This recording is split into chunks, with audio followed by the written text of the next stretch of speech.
Hello, sister friends. I think I am streaming now. Let me go over to the chat and see who might still be here. Oh, very good. I am sorry I am late. You can see my hair is wet. We didn't have power today. It had nothing to do with the storm. I don't know what it was, but it was gone all day. And I got behind on everything. So here I am. Oh, that's to be lagging. Like I'm moving really slow. All right. Error. YouTube is not receiving enough video to maintain smooth streaming. Hold on. Let me see what this means because I see myself like going slow here. YouTube's not receiving enough video to maintain smooth streaming. As such, viewers will experience buffering. Well, where's the help? What does that mean? Thanks for the error message. No help whatsoever. Anyway, as you can see up above, I'm supposed to be having name scrolling across. That didn't work out. Oh, my Lanta.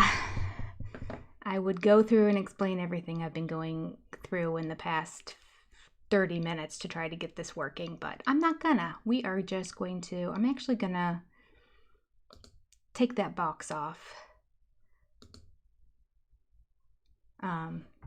Since the words above it aren't showing up, that was going to be just a color behind the words. I don't know. This happened last time with the actual, it worked good on the opening screen, but this time, but it didn't work on my main screen. So the welcome screen it worked on, which I didn't even put on today because I was late. Because I was trying to get this together. And then I'm like, how did the time go by so fast? Okay. So this time I'm like, I'm not putting it on the welcome screen. I'm just going to put it on the main screen. And sure enough, it disappeared. As soon as I go to resize it, it just disappears. Okay. You don't care. I'm just frustrated. I'll figure it out by the next live stream. Anywho, let me just go ahead. Normally I do a shout out for all of the big supporters and exclusive SOS supporters. But since I don't have the scrolling, which should be everyone's name, I'm just going to quickly read through everyone who's a supporter on this channel. So here we go. We have the Keep the Lights On level, and that is Kay O'Brien, Liz S., Laura McWilliams, Elsa Williams, Fairy Elephant, Sandra Herzog, Judy Baker, Texas Sherry, Stacia, maybe? Kim Staniford, Alwyn the Mini Chef, Heathen Mama of 5, Connie Galassi, Kathy Ferran, Rhonda Cutshaw, Harriet Nowak, Erica Thompson, Cindy from Oz, Wanda, Ladybird's mom, Hillary Maridas, this says Mortavan, but that's not right. That's not right. What is Vanamy? There's a typo in here. I think it's North Vanamy is the name. Kimberly Vale, Tracy's Fractured History, Kite, Scarlett, aka Jennifer, Renee, Brittany with an I, not Brittany with a Y, Lenny E, Mama Corpse Maker, Diane Wade. Thank you all.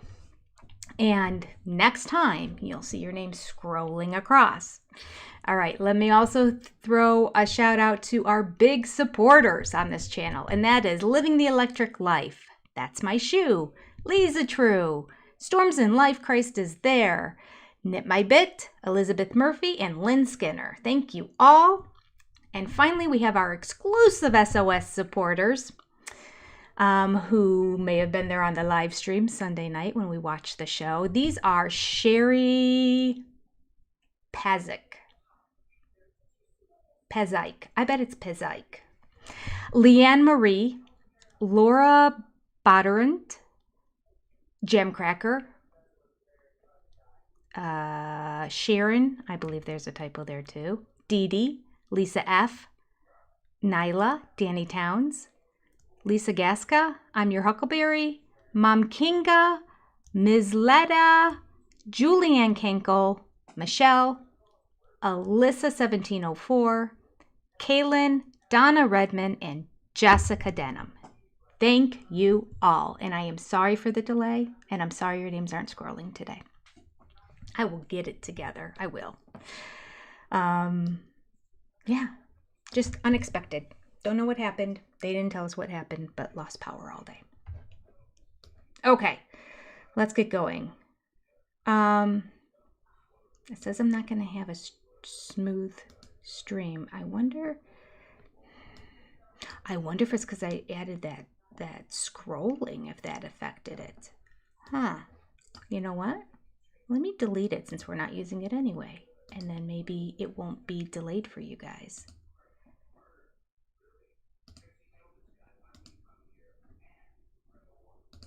All right, we'll see if that makes it better. See if it still says poor health and error, but maybe it'll start to realize there's not that much going on. We don't have to go slow. Okay, whew, what an episode, right? I just put out a video not that long ago. So some of you may have seen it already. Honestly, when we were watching it Sunday night, we were like, wow, that went by really fast. And then I was thinking, oh, it probably went by really fast because there was a bunch of Mykelti stuff and I'm not going to really have anything to say about that. So I'm probably just going to do one video. And then I started talking and then I was kind of rewatching the episode and playing clips of it as I was talking, and I just kept it rolling the whole time. 2.5 hours later. 2.5 hours later. At 2:30 in the morning, I stopped. So I think there's going to be 3 videos. So the first one went out today. And yeah, it's Cody being Cody, right? The things this man says. But the next 2 I think are going to be good too and have something to talk about. That being said, I probably only recorded out of the 2.5 hours, maybe 5 to 10 minutes on the whole Mykelti stuff. So it's all Cody Robbins stuff. Okay, I'm going to get over to the chat and then we'll start talking about things. Throw out topics here, people. And I intended to today, but I couldn't get on my computer all day. I intended to just make a list of bullet points of things I either wanted to talk about or just like chronological bullet points anyway.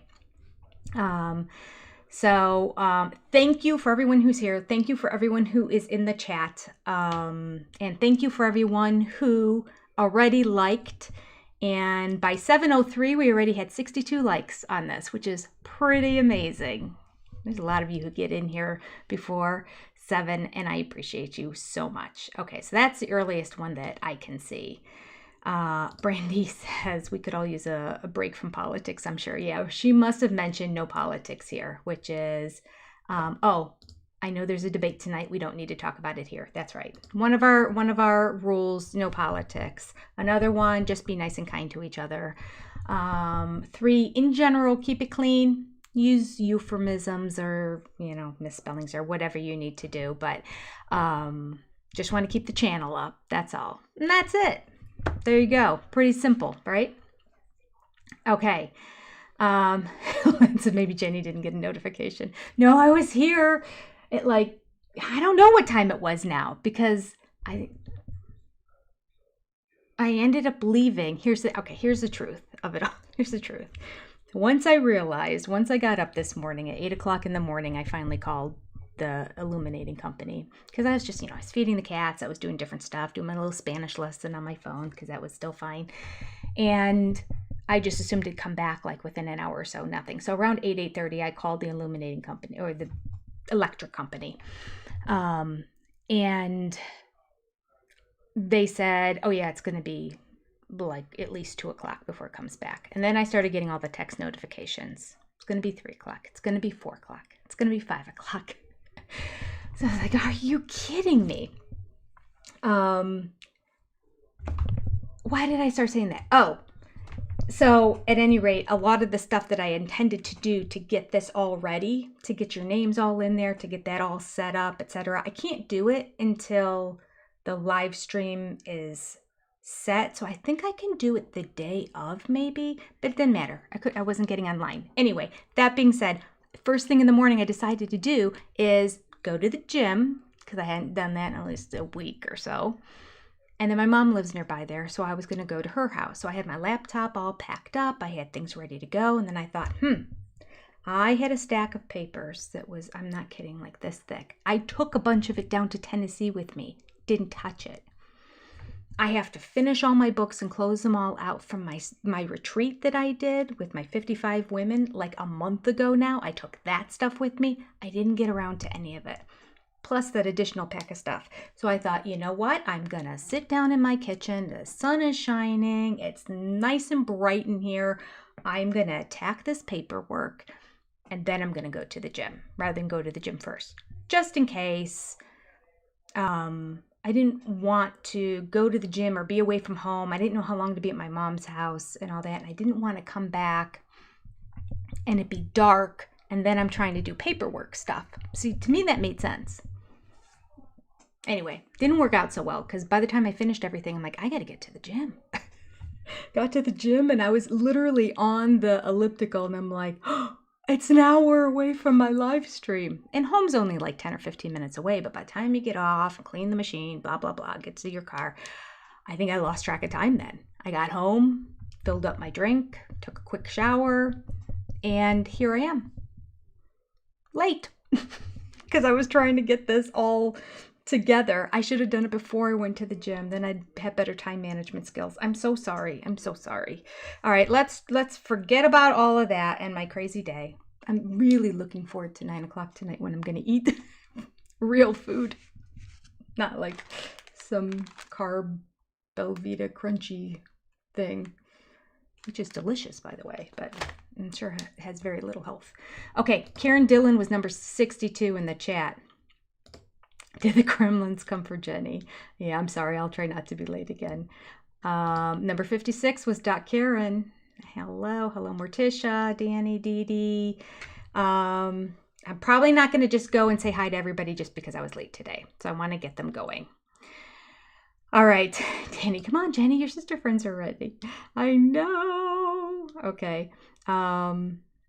I will be there. I will be there.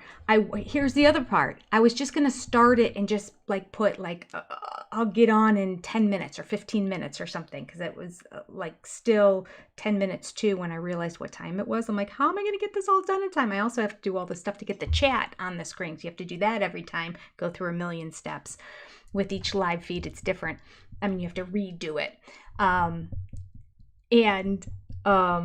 But then I realized I would just be sitting here staring at the screen like this, and you'd just be hearing the entire time because I have to be on this screen to do it, to get it set on this screen. So I thought, well, that's not going to be good because then everyone's going to be there like, hi, and I'm going to be like, Oh no, nothing was working out. It's one of those days. Nothing was really working out for me today, right? 67 in Oregon. That's my shoe. Thank you for hitting the like button. And Sam was number 59. Okay, Lynn, your boat dock was underwater. If Ms. Letta is in here, let us know how you're doing because I know you were in the thick of it, Ms. Letta. All right. Okay, so let me start scrolling here to start to see topics. Again, thank you for being here and sticking it out until I was able to actually start talking.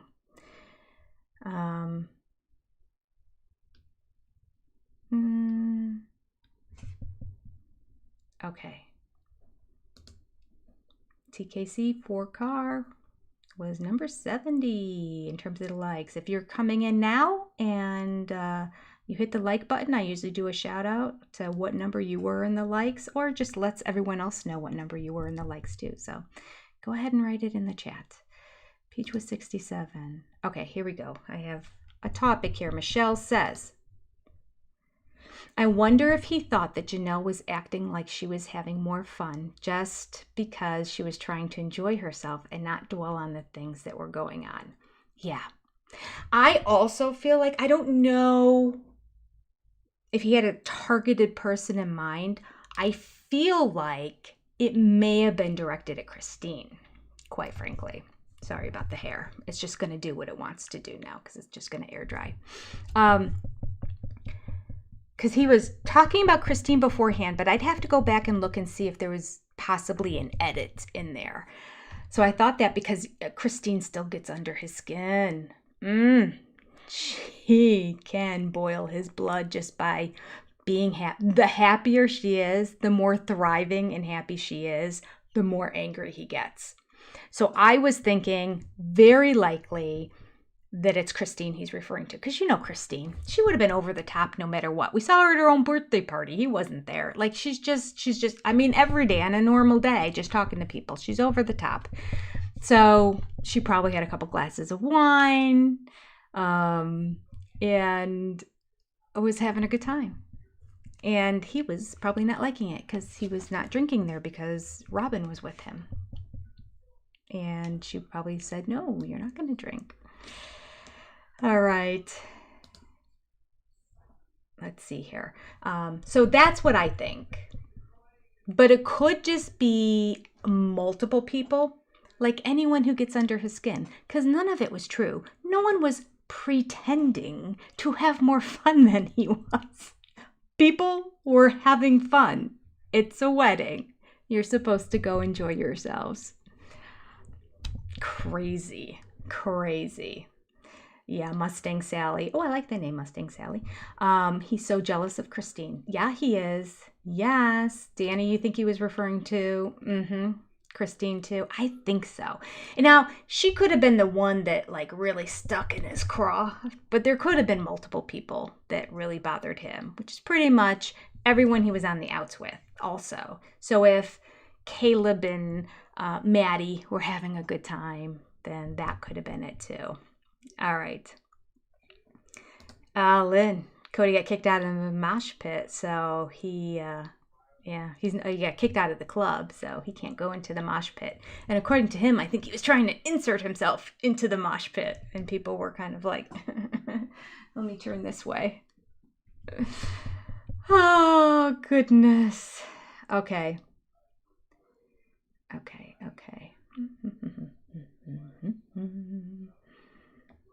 Misty Brown, don't worry, you were running late. The whole thing started 10 minutes late. Hope it wasn't much more than 10 minutes. I think it was 10 minutes. Betty was 154 on the likes. Thank you all for hitting the like button. I appreciate it. Okay. 250 people are in our chat. Keep talking. Okay, let me just think of some of the things that came to my mind when I was thinking about this. It was a couple things throughout the day today that I just kept thinking, like, I gotta talk about that. I'm so mad at myself for not writing it in my notes app. Okay. So there was... That was probably my favorite part of the episode, quite frankly. I'm glad that somebody mentioned that. That was the first thing we talked about, was him saying people were pretending to like have more fun than me. It's just such a classic example of his projecting. Just projecting. That's what he was doing. He admitted it. I tried to insert myself. He was trying to pretend like he was having a good time. And then at the end, he had the nerve to say the whole thing was not fun. I am sure Logan and Michelle are just going to love watching his commentary on their wedding.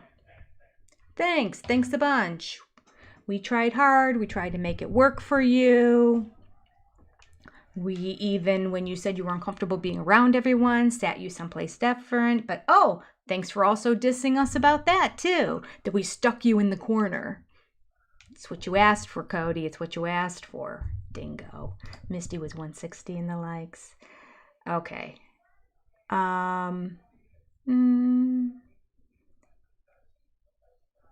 They need a lot of powder for Cody's head shine. Yes, I haven't gotten around to editing that yet. And I don't know if I addressed it verbally, but I'm certainly going to do a little zoom in. But my goodness. Okay, let's just talk about that. Because I had so many thoughts on that. I haven't even started editing any of that yet, but I just remember looking at it going, could there be a more contrived scene on reality TV. These people don't sit around and play games together. There's no way. Cody did not know how to play Jenga. The most basic game. He didn't know how to play. He doesn't play games with you. He doesn't sit down with his kids and play games like this. I don't put it past Robin to sit down with the tenders and play with them, especially during like COVID time and all that. But I do not believe that all the kids get together, although all the kids were not there. Dayton wasn't there, bless his heart. Hopefully he's just separating himself. But I will say, okay, here's something controversial that I was thinking of. I'm picturing this scene there, okay, where they all were. And in this awkward game night situation, sitting on a floor, like they don't have a table surface. I mean, really, have their table surfaces gotten that cluttered again since the last tell-all where they showed the living room, that they can't have them sitting at the kitchen table or dining room table, or who knows? It's a huge house. This massive 1 point whatever million dollar house. They think 1.6. Is that what they're trying to ask for it? I say it goes for 1.1. Anyway, okay. Something controversial that crossed my mind when I was there was that possibly Brianna is the one who might not be as brainwashed. Now, I know she's not as nice as the others. Well, I mean, we don't know anything about Saul because he doesn't really say much. Ari, that's a handful. And Aurora looks like she's just always trying very hard to be a part of everything. And like, she's kind of like Cody in that way, even though she's not his biological child, but just that sort of everything is good. Brianna's never been that. So she always sort of looked like a BATCH in all the episodes because her mouth turns down. Okay, so she has RBF. Can't blame her for that. My daughter has the same thing. Robin has it too, but Robin like pulls it down. If people were calling her beaker face, really pulls it down. So she has that natural downturned sourpuss face. Okay.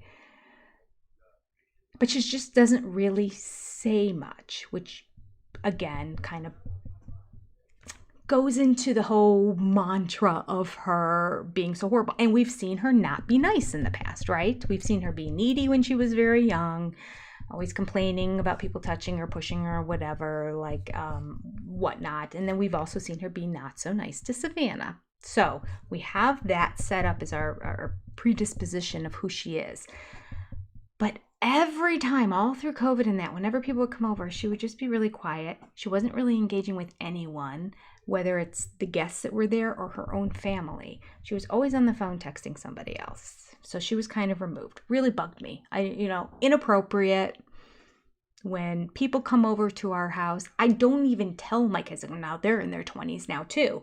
But even when they were teenagers, they knew you never bring a phone to the table. You never bring the phone out. If we're going to grandma's house and we're all sitting around, you just sit around and listen to the adults' conversation.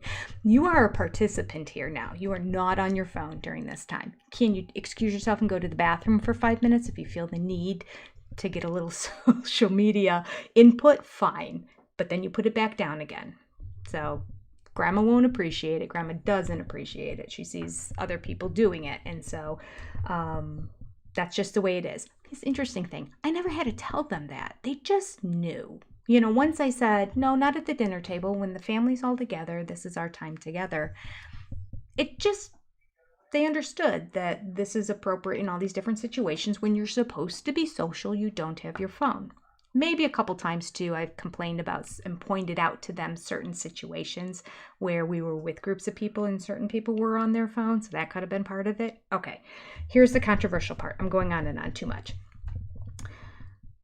I'm thinking she might be aware of who Cody really is.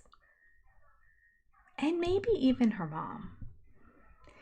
She might be a little bit more, and thus she's separating herself from them because she's not liking what she sees. I don't know. What do you think? Don't hate me. Don't hate me. But I could see it. Like, she's just kind of like, honestly, I have to be here for this with you guys. Pretend like this is all great. She wasn't thrilled. She wasn't thrilled at all. So I wonder if maybe, because we know Aurora's looks clearly brainwashed. I wonder if, like, maybe she has friends that are watching the show. Maybe she has friends that will speak truth to her that are outside of, I don't know what Aurora does other than I know she attends like Bible study or youth group or something like that at her church. Well, they're not going to say anything negative about her parents there. So I wonder if Brianna has a group of friends that are kind of opening her eyes a little bit to the family situation and what Cody and Robin have done to bring on the backlash. If she's on her phone all the time, she has to see on social media that people aren't thrilled. Possibly. Okay, there was one other thing she did that made me go, yeah, that's why I believe that she didn't want to. Oh, it's slipping my mind. It'll come back later. Okay, I'm going to look at the chat. I hope you're all not hating me.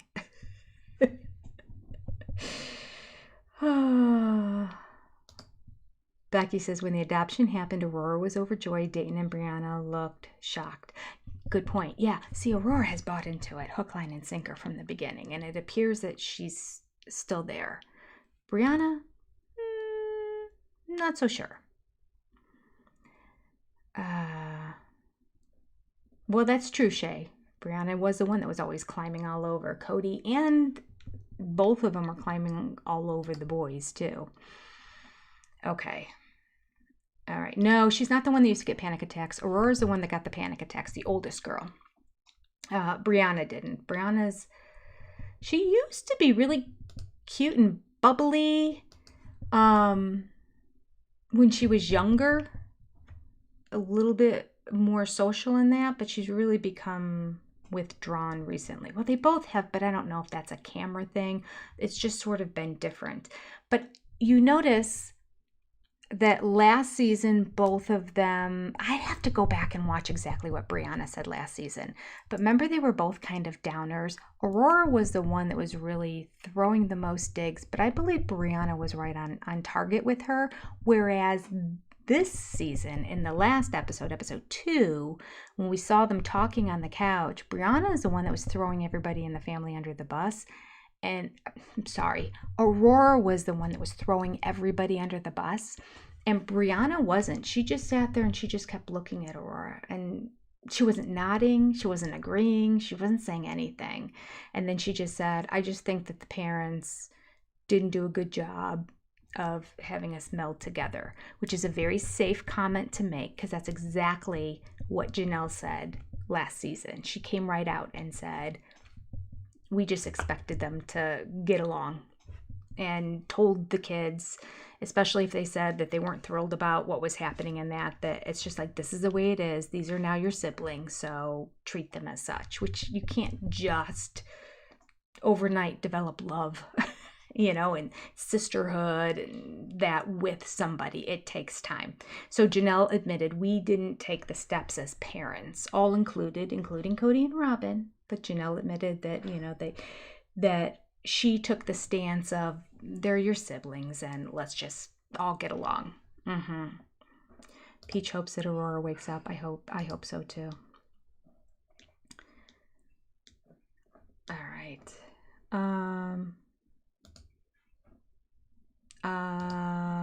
Hippie Feet was number 216, hitting the like button. Thanks so much.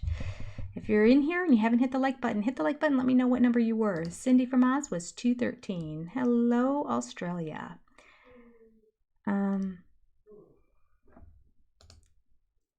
Okay. But, all right, here we have a contradictory. Okay, Ian Howe says, but Brianna in other episodes had thrown many, many digs first, and then Aurora would join in. Oops, let me go over here because I jumped ahead. That's the first time it was the other way around. Yeah. Okay. I mean, fair enough. Fair enough. But I wonder if it is that way now. I wonder if now she's thinking, like maybe she actually started watching the show. Maybe she's watching the interviews and she's realizing, wow, there's two sides to this story. And Aurora is just blinded by it all. I don't know. I might be, whoa, almost knocked my drink over. I might be wrong. It's just something that came to my mind when I'm watching that whole game night thing.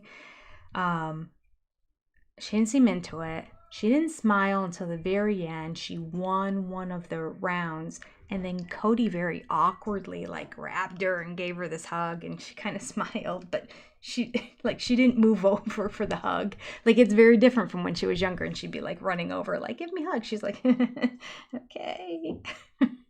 So I'm not sure. Whereas it felt like Aurora was over animated, just like Cody was. Where she's like, what?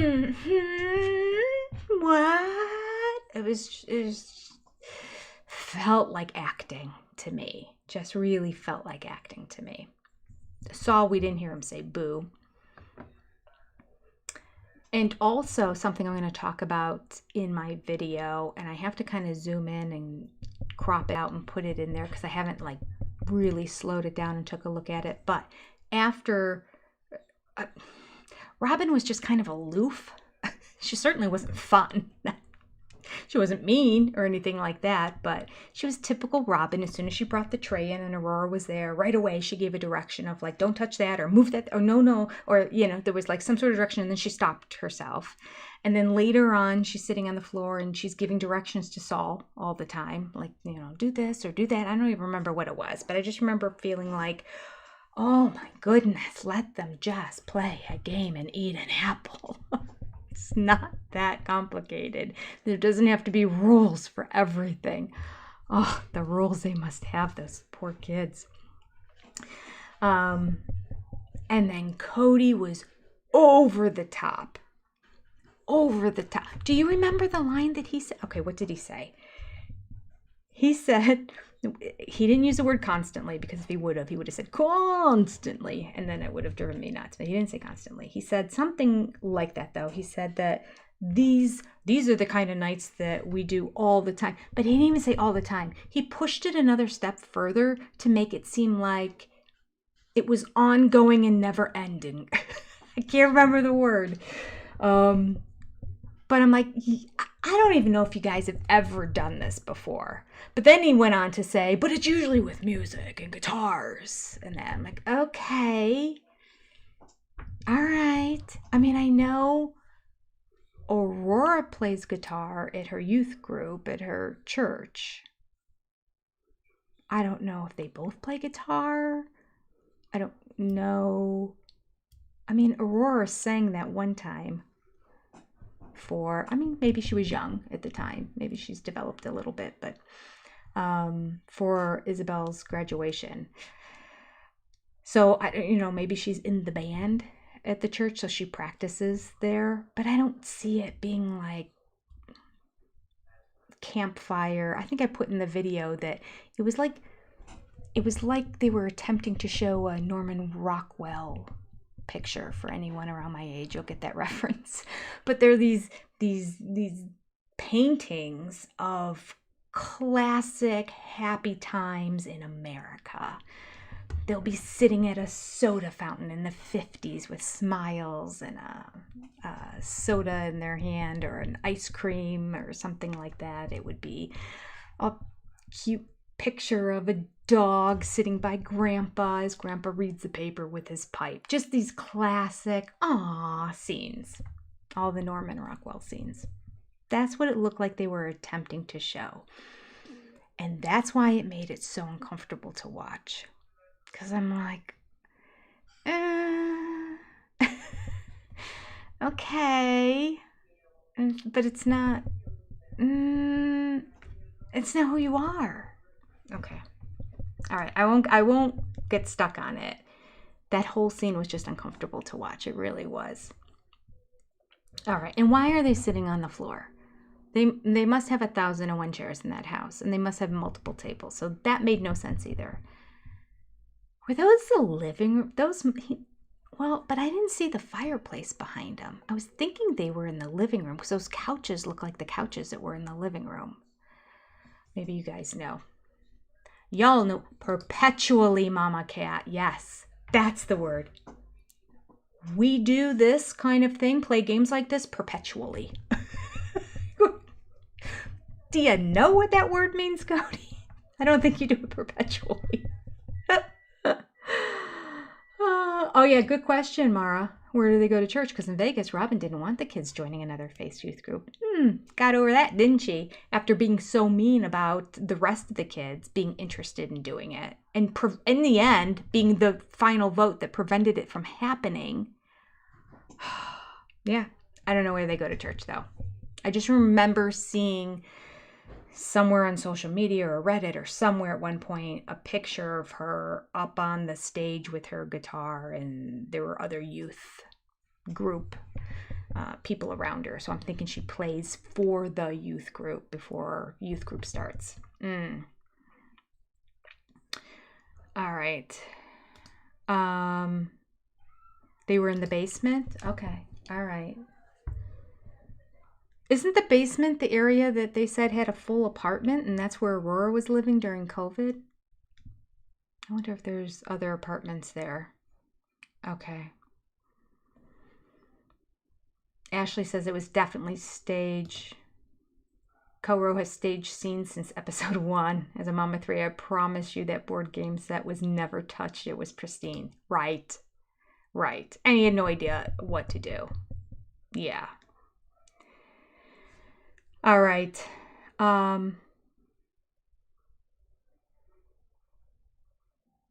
They were in the only corner that the crew cleaned for the shot. Maybe that's what that metal thing was in the background. I don't know if anyone noticed, but I remember when I was making the video that I was looking at the actual footage of it was happening, the video, whatever. So I was looking at them in the living room, and there was this really weird, odd-shaped metal apparatus in shot. Just was shocked. I would move it out of the way if I knew my next door neighbor was stopping by. To know that cameras are going to broadcast this, it was out of place. It didn't belong there. I don't know what it was. At first I thought, oh, it's an ironing board. I'm like, oh, it looks like a massage table. No, maybe it's like my head just kept going about what is this metal thing? So I don't know. When you see the video, you can comment down below on it when you see it and tell me what is that thing that's back there that just seems out of place to me. And then I thought, because I started thinking too, like, this is where you cleaned to do this video intentionally. Like, this is your job. I'm like, this looks very clean. If you look at my desk here, and actually, I have 3 piles of stuff on the floor right down below here, stuff that has to be filed away in the file cabinet over there.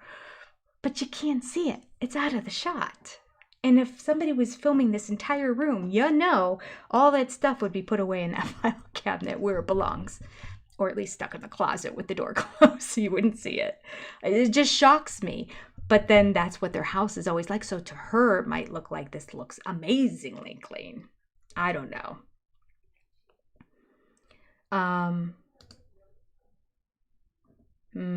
Ashley McKelty, I think, did say that the crew hires a cleaning crew when they film inside. They do?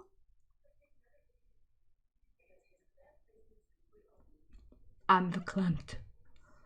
Oh, that shocks me. Because of the condition of everything we see. Now, cleaning crew is cleaning crew, right? It's not maids. They can't put all the stuff away. They don't know where stuff goes. Before you have a cleaning crew come over, oops, I just hit something. I don't even know what I clicked on. Remember, Aurora and Cody were crying for each other when they couldn't touch for 10 days during COVID. That was weird. It struck me as weird. Yeah, that was weird. You're right, Black Swan Gothica. Really bizarre. Yeah, that was really bizarre. I just remember thinking that too. Like, I don't understand. understand. They're right upstairs. I think I was saying that Sunday night, or maybe it's in a video that hasn't come out yet. I don't know. I find myself repeating myself, but there's this piece that I have when I know other people are in the house, and that peace and joy just escalates the more kids I have. Over the summer, my son was home. Now, he's busy doing his own thing all the time, but I know he's in there. I hear him when he goes into the bathroom. I can walk by his room and see the light on under his door at night. So I know he's working on something, on the computer. I can hear him talking to the girlfriend. I can hear him talking with his friends. I can hear him online gaming with some of his friends. Like, I get so much joy out of that just because he's not even directly in my presence, but he's here. And then that exponentially gets better at Christmas time when everybody's home, and I have 2 bonus kids now because my daughters are both married. So her being downstairs, most kids her age would have been like, this is the bomb. Independence, because by the time you're in high school, near the end of high school, you just naturally, that you're getting ready to go to college, you're getting ready to branch out, or maybe go to a trade school, or maybe just get a job and get an apartment and move out. But that's typically when people want to naturally spread their wings and fly. I think it starts right around 16, once you start to drive and you realize, whoa, this is kind of cool. And then eventually get to the point of like, I am ready to not have so many rules over my head anymore. I want to see what it's like to live independently on my own. Of course, going to college, there's always somebody watching over you. You're not really that independent, but you know what I'm saying. But that is not the route that either one of them took. Both of them were all emotional over the fact they could see each other. All they had to do was go outside and look through a window. It's not like they couldn't see each other. Plus, we have phones and there's FaceTime.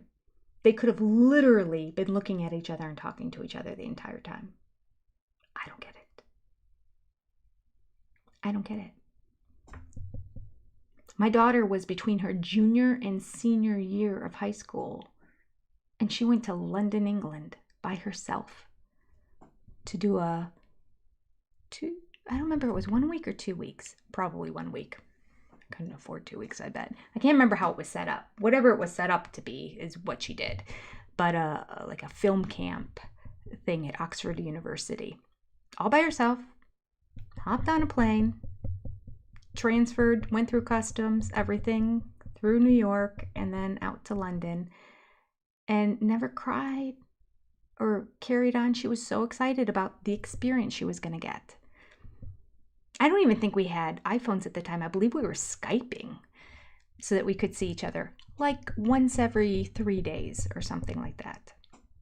And then I think we texted. I don't know if her phone even had an international plan, now that I think about it. Anyway, I don't understand. There you go.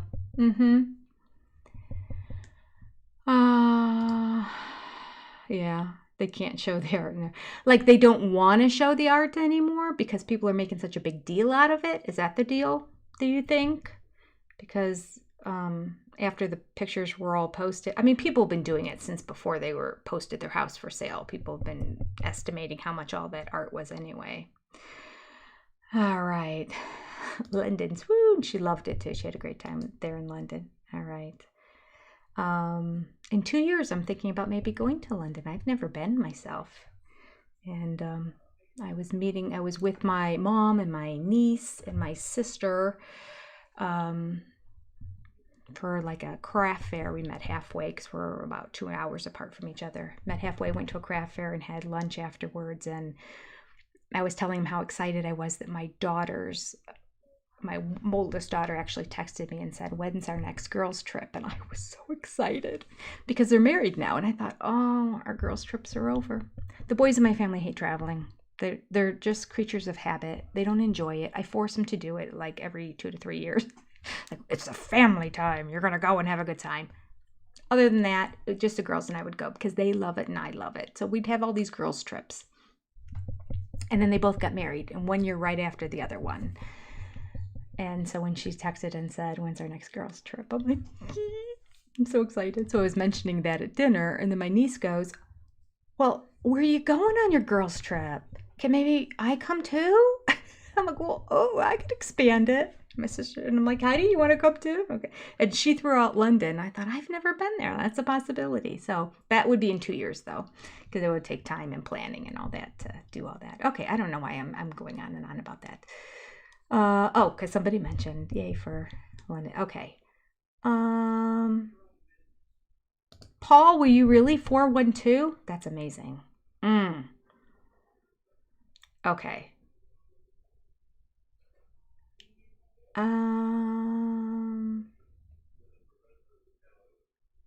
No apples for Dayton Peach. Yeah.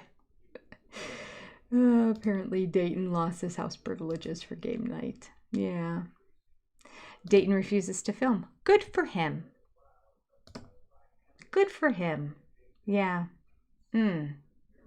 So traumatic they both cried. Yeah, that was so ridiculous. So ridiculous. All right.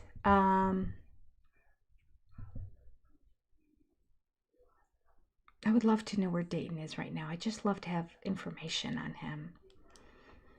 Is he still in that RV, or has he gotten out? Has he gotten a job nearby? I don't know.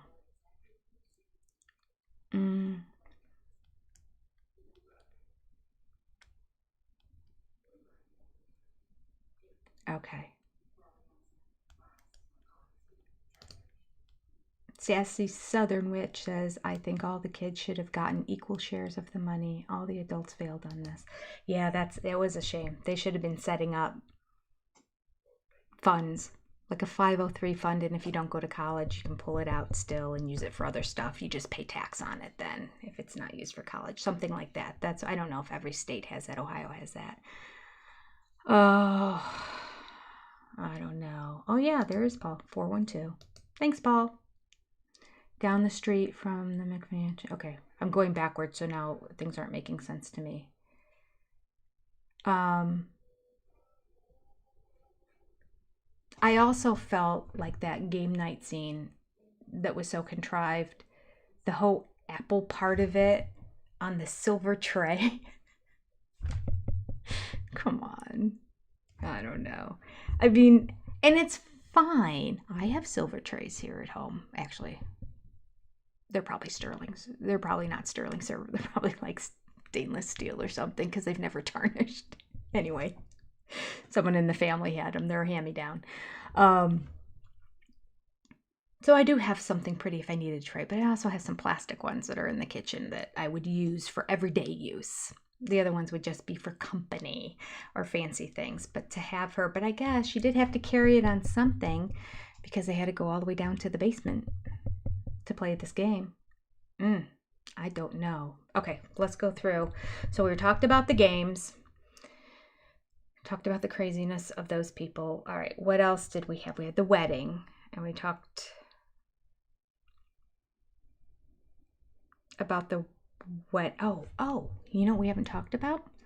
We haven't talked about how Ariella was hanging on Dad's leg when he wanted to go. I am sure Robin is not thrilled that he shared this story. But he explained that when he wanted to leave the house, that Ari would hang on to his leg and cry and have a little temper tantrum, and then he would be like, apparently just be like, get off my leg, kid. Because Robin, he would say no. According to him, he said, well, no, I need to go over to another wife's house and see the other children. That's what I need to do. And apparently that wasn't enough for Ari, and she continued to go on. So what does Robin do in the situation? Does she explain to her child why this is wrong? I don't think she needs to yell at her. You know, she's clearly doesn't understand because clearly people are not explaining to her that they're in a polygamous family right now, even though she was born into it. Nevertheless, don't need to scold her. Okay, She's young, more mature. Explain the situation to her. No, doesn't happen. They do not explain the situation to her and then say, Daddy needs to go now. Instead, Robin says she doesn't understand and she needs to be validated right now. So take some time and just validate her. Take 5 minutes or 10 minutes or something like that, she said, and validate her. No, when a child has a temper tantrum, you don't need to validate that at all. They need to understand that behavior is wrong.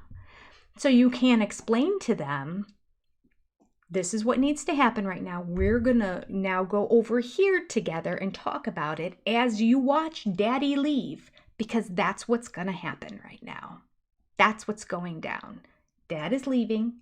You know he has other wives. You know he has other children.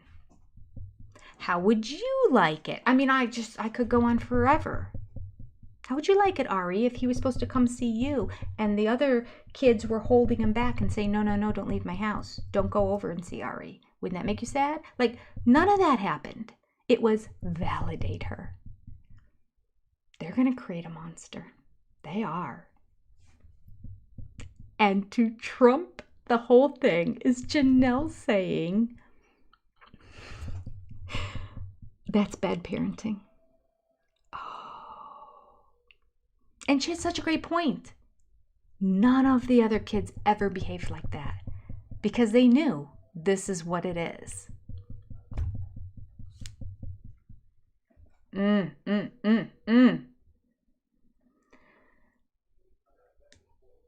right. I'm looking at the chat here. Waldo's mom wants to know what Robin really does. Oh, that's very funny. That's a cute t-shirt. Oh, it jumped ahead. Somebody wrote, what does the Robin do? Oh. All right. Tracy's Fractured History and More says it doesn't shock me at all that Robin is a hot mess. Yeah. Michelle said, I think that was a very staged thing because on the last show at the end of dinner to welcome home Isabel, they played games. Oh, they didn't show them playing games because wait, oh, I gotta go over. Oh, it maybe ran out of characters. Last show at the end. Oh, right. All right. I'm following you now. Because at first I was thinking about Isabel's birthday party at Robin and Cody's house. I'm like, did they play games? I don't remember games. Yes. When Isabel came back and she was at, why do I always forget her name? I should have a piece of paper here where I write them all down. The oldest, Aspen. I don't know why her name always escapes me. They were at Aspen's house and all the kids were there and they were laughing, and then at the very end Hunter goes, all right, so is it time to clean up and play games now? And then all the kids got up and they were all helping clean off the table. I mean, they raised some really good kids, and Janelle points that out too. Oh, so our kids learned to deal with the fact that their dad was gone, and we explained to them the situation, and they turned out okay. Yet somehow Ari can't seem to go more than a day without seeing her dad. Isn't that crazy? No wonder he was there all the time. He was trapped. Robin wouldn't let him go. Ugh. Okay. Shay says, I bet game night at Aspen's was so cool, though. I bet it was. I bet they had so much fun. I loved watching them laugh and have a good time. Misty says, I can't see Cody playing a guitar. I can see him holding one and pretending he plays, though. Not a musical bone in his body. You need to be decent at math to do all the music. We know he can't add, that's for sure. He has no idea. He's owned that land for 7 years. And he still can't figure out how to divide it up. He needs a stake and a bunch of wire. It wasn't even a tape measure. A bunch of wire. Figure out how he's going to divide up that land. Oh, goodness. Oh, that's interesting. I wonder, there is a possibility that producers mentioned that that was one of the scenes that they had felt like, maybe in passing, Cody's kind of like, oh, or Robin was sort of like, oh, like, what are other things going on in the family? You want us to comment on them or what's happening? And then they found out about it and it's like, well, yeah, well, we should do that too. I am sure that they told their kids, we're going to be having fun at this and laughing. Oh, the one thing that came to my mind that I forgot to mention, it'll be in the video anyway, but Robin's look at Cody when he hugged Brianna, she was not happy about it. Isn't that weird? I don't know why. I'm not trying to make any kind of statement about it, other than maybe like, at first my interpretation of it was she is also seeing how over the top he is. And it's starting to make even her uncomfortable. That she just wants to be like, take it a few steps down, Cody. Come on. You don't normally play games with us anyway, and if you do, you don't go running around and hugging everybody. Okay, so that was crazy. Yeah, and if we have a whole season of these ridiculously contrived, ear-piercing game night scenes, I'm gonna scream. It was so refreshing when we didn't see the game night, but we just saw them sitting around and talking, the rest of the kids over at Aspen's house. Her name always escapes me. They were just having a good time. They were sharing about their lives. They were laughing. They were poking fun at each other. It was just food for the soul. It was so lovely to see them interacting together like that. I love it. And then there was this, just overzealous, and then I don't even know what was going on with Robin. All right. Nothing is bigger than Cody's ego. Okay. Robin looked mad because she carried the tray all by herself. That could be. Cody is not used to helping at all with the other sister. Well, now I know he's gotten over that a little bit with Robin because she's made him do things that he hasn't done in the past.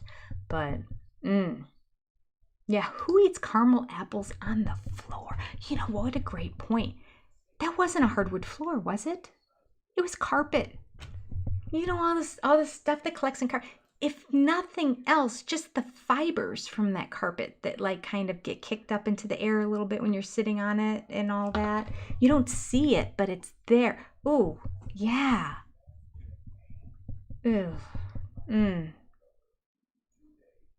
Okay, Tracy McMurray says, it was another way to show Cody as a narcissist, lacking an identity of self. His house is what he thinks people live like. He thinks families sit around and play games every day. Yeah. Yeah. Mara said, I'd rather hear perpetually than constantly. Yes. Oh, the way he says constantly is the worst. Okay. All right.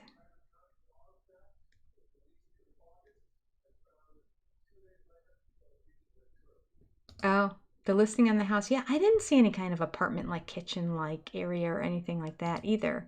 Maybe they just meant, he did say it had a walkout, like it had a full living, maybe it had like a microwave and like a college refrigerator so she could eat.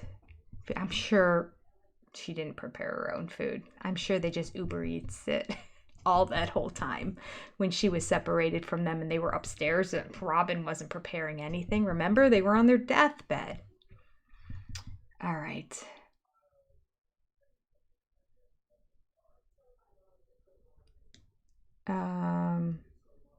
Yeah, he wants that feeling. So, Aurora, according to the other siblings, is super sweet, but Brianna, on the other hand, is the nightmare. Well, that's kind of the impression I've gotten in the past, too. But I just, all of a sudden, this episode is what made me think, is she on to them? Because Aurora's not. Aurora's completely bought into it. Okay, let me keep going here.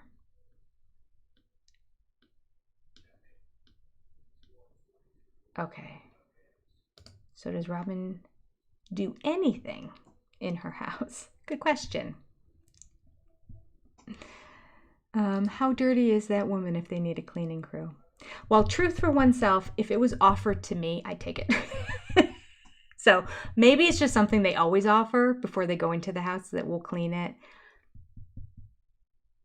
I would think they would clean it afterwards, though, because they were in there and, you know, they had their shoes on and whatnot. That, like, we're going to come film, and when we're done, we're sending a cleaning crew. I don't know. I don't know. Okay. Yeah, this is what we're going to see next season, right, Sharon? Hair appointments, nail appointments, shopping sprees, game night. Okay.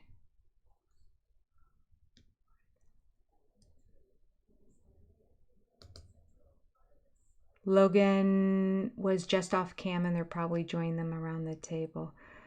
Oh, Michelle, was Logan there when all the kids got together that night to kind of celebrate Isabel? Did somebody like see him around there somewhere? I mean, it would kind of make sense because the little kids weren't there for very long. So somebody else was watching them when all the kids were around the table, because Christine was around that table too. I bet they eat a lot of Stouffer's. Probably. They also filmed down the street for their couch interviews. Yeah, well, they used to, because that was the old production company. The head producer is, there's a whole new production company now, so it'd be interesting to see where they do their couch interviews. Or did they buy the house that guy bought when everyone moved to Flagstaff?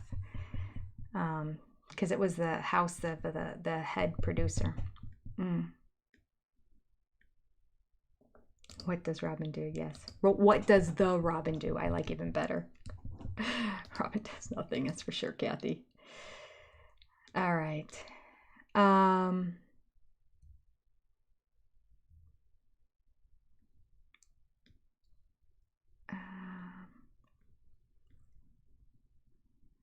You know what? I'm sitting here trying to recall, and I'm saying I'm so upset that I didn't take notes. And yet, I got notes here from Sunday night when I did the live.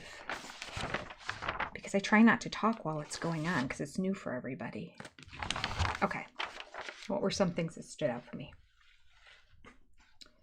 Oh, just the fact that, and this was in the video today if you had a chance to see it, just the fact that, according to Christine, she was speaking with Michelle, and Michelle told her that Cody did say he was not going to go, that he wasn't comfortable going. And she goes, I guess that means Robin's not going to go too, because Robin wouldn't go without Cody. There's no way she would attend anything or go anywhere without him. So at that point, that is what Michelle told Christine, according to Christine. Again, I wasn't there, but trusting what people say. You know what? I was going to talk about that the other day, trusting what people say. Janelle, whatever comes out of her mouth, I believe if it could be more than 100%, it would be more than 100%. 100%. What she says, I believe. I don't believe she was ever covering for anything. I don't believe she was ever trying to put on a front that her family looks so great. She bought into this hook, line, and sinker. She really did. Christine and Mary are both wishy-washy because, not that they in general don't tell the truth, but they try to protect polygamy and they try to protect Cody. And then we have Mary trying to protect Robin. So because of that, trying to protect those situations and make everything look better than it is, they end up lying. Even if it's just like, well, I don't know. I don't remember that. There's times that they'll like not remember things or not know what people are talking about, that I'm like, how could you not know? How could you not understand? It makes no sense to me. But then when you put it all together, you realize, okay, that's what was going on that whole time. So will that continue to still go on? I felt like it still went on for Christine last season. Even after she left, I felt like she was still trying to protect. Now going forward, I don't know that she will. But that's 2 years. We're 2 years behind on what we're watching on the show to what's happening in Christine's life right now. So it might be a while before we get truth out of her. Mary, I think, will jump to it quicker. I think we might get some truth out of Mary this season. And I don't know how much she's going to cover anymore. She was still covering for Robin last year. And I feel like there's a little bit of still covering for her this year. She said something about her. She really believed. What did she really believe?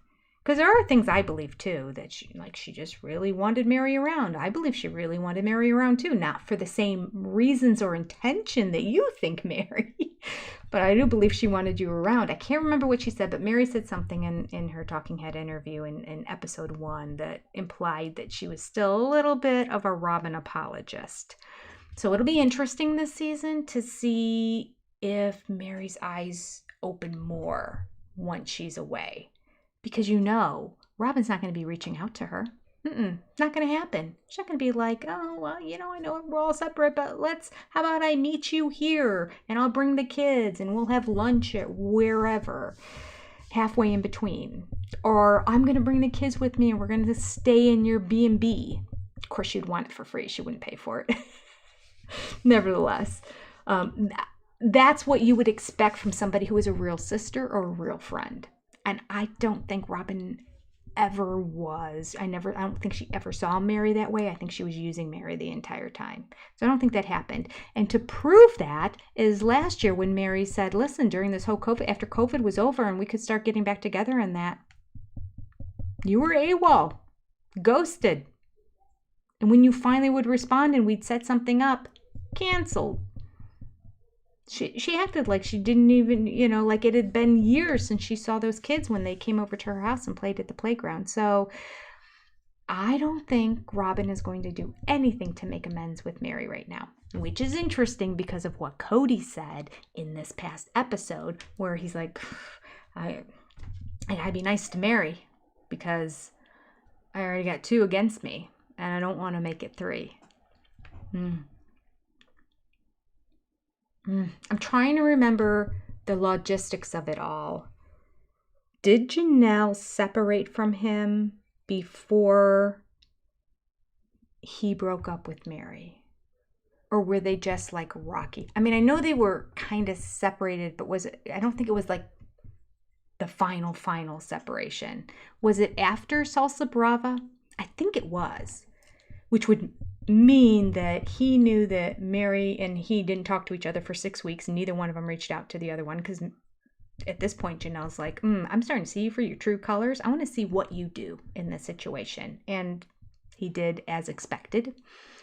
And then they finally got together because the production team probably said, how about you guys get together? I don't think either one of them initiated it. I think Janelle wanted to see how long's this man going to go.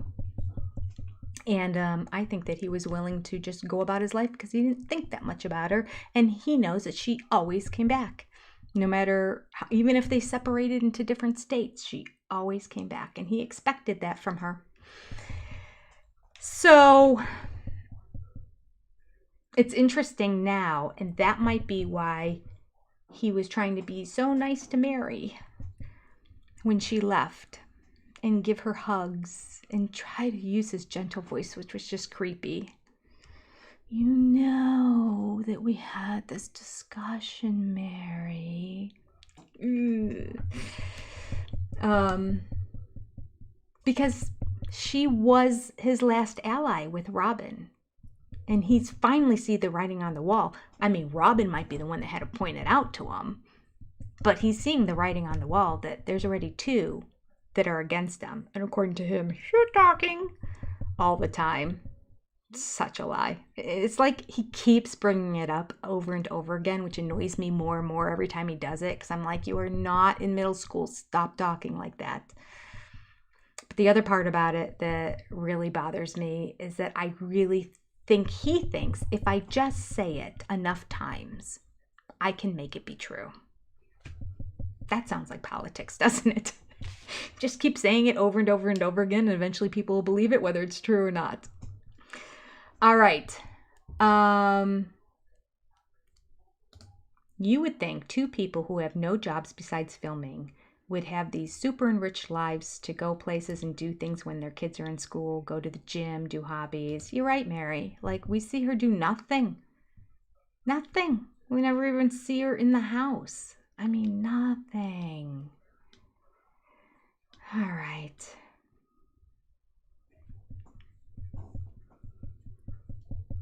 Oh, Pamela, they don't have the legal right to have somebody living in a trailer on their property? That's interesting. All they have to do is move it onto the property next to them. They own the property next door. You just put it over on that property. I wonder if it is over on that property, quite frankly, because there was that gate that separated where the trailer was from their home. I bet it's on the other property. I bet it's legal. I bet it is. All right. I love to hear my son laughing in his room when he's here. I know, isn't that the best, Dee Dee? It's the best. I said this before, but it was not this past Christmas, but the Christmas before was the first time that both girls had, I mean, the one was, I think, dating her husband, and the one was married.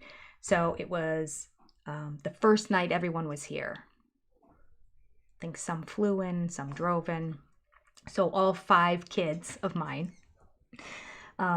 were downstairs in the kitchen. We had eaten dinner, and then we were done. We were talking for a while and just visiting and socializing. And I said, I need to go. I had some things that I had some Christmas gifts to finish wrapping, and something else I needed to do. I hadn't been on the computer all day, and I had something for my other jobs that I had to do. So I said, I'm going to go upstairs and just go into the bedroom. So I'm going to say goodnight to you all, but, you know, stay up as late as you want. It was like heavenly angels to me singing, sitting up there and just hearing burst out laughing. Then it got quiet again, and then you hear some like, you know, usually because it was like one person talking at a time, it get really quiet. And then there would be burst out laughing. It was so lovely, so lovely.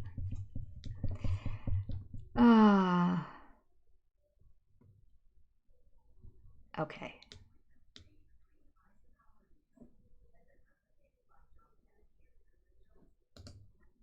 Lori says, I can hear the wheels turning for responses to some questions in chat.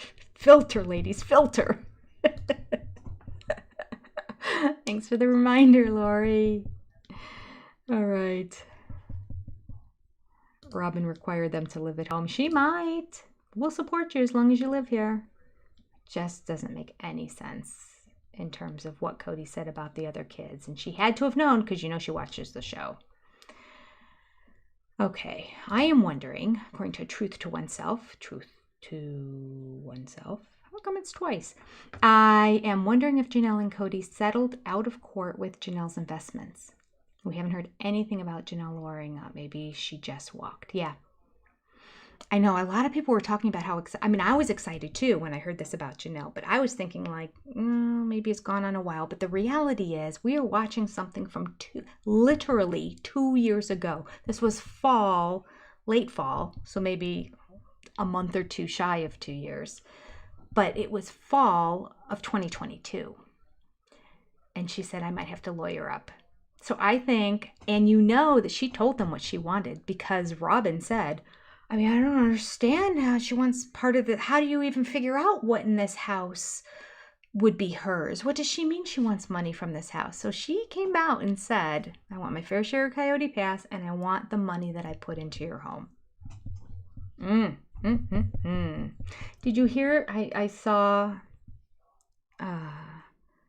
another channel, and I honestly don't like this channel. I don't like to point out people who I don't like, but I'm just going to say this. I'm not going to say the name.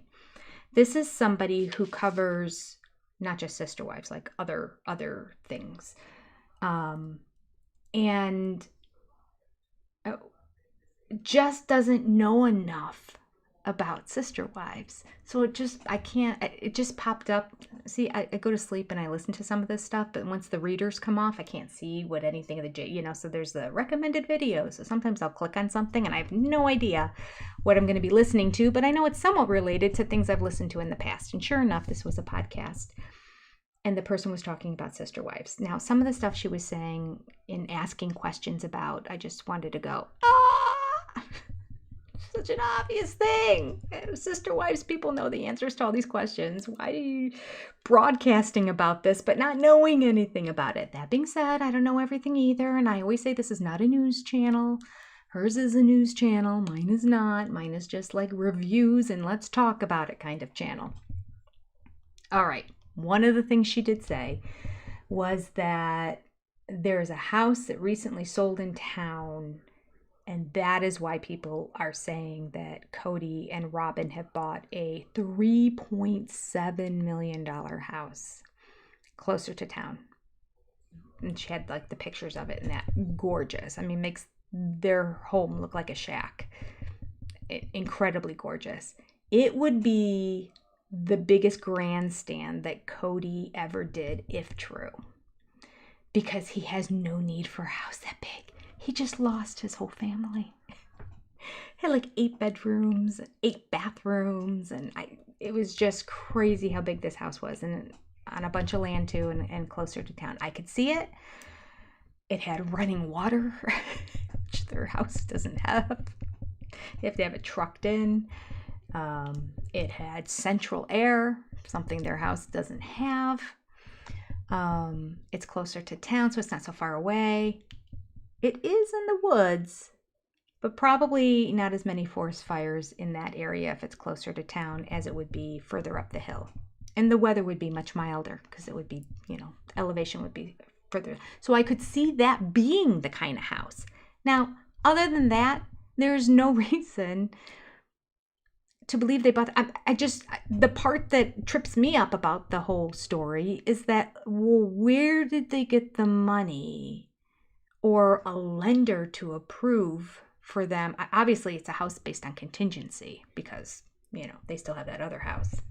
$3.7 million. How are they going to afford a $3.7 million house?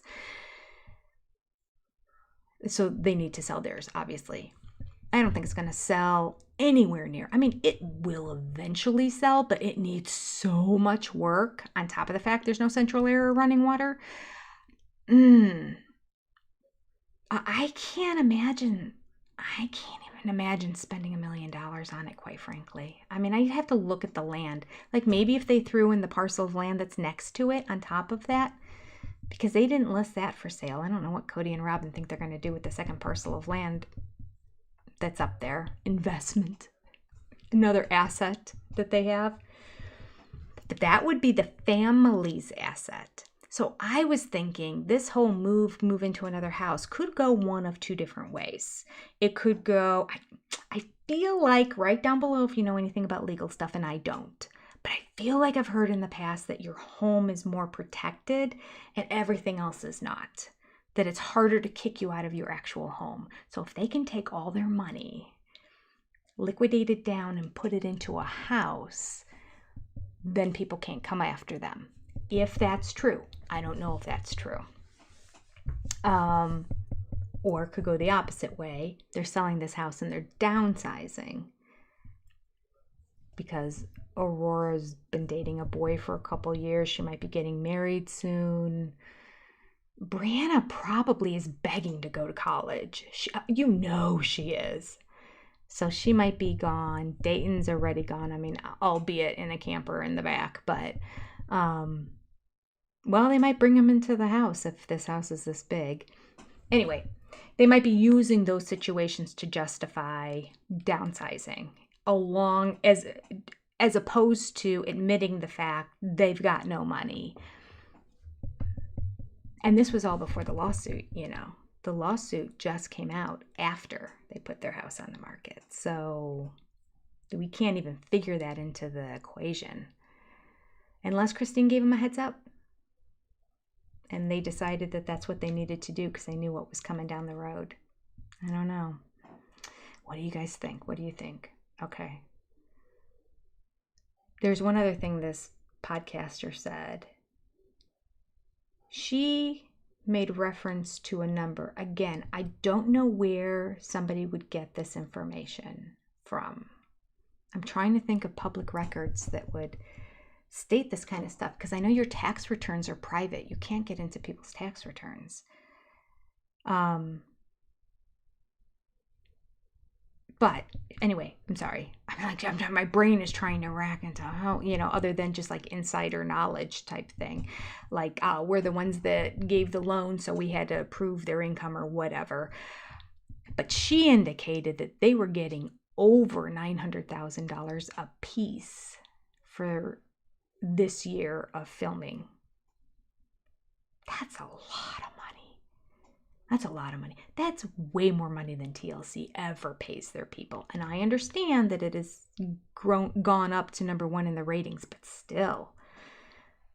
For people who rarely participate, and for Robin, who doesn't answer questions and is just a curmudgeon the entire time in the couch interview, after both of them refusing to answer questions and getting up, and they keep storming off set. Both of them, mostly Robin, but Cody too. Why would you offer him that kind of money?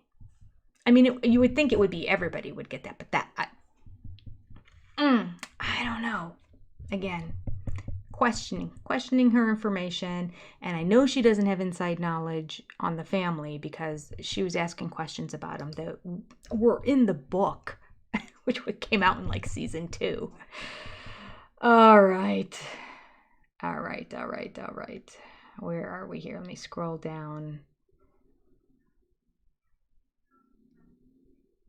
All right.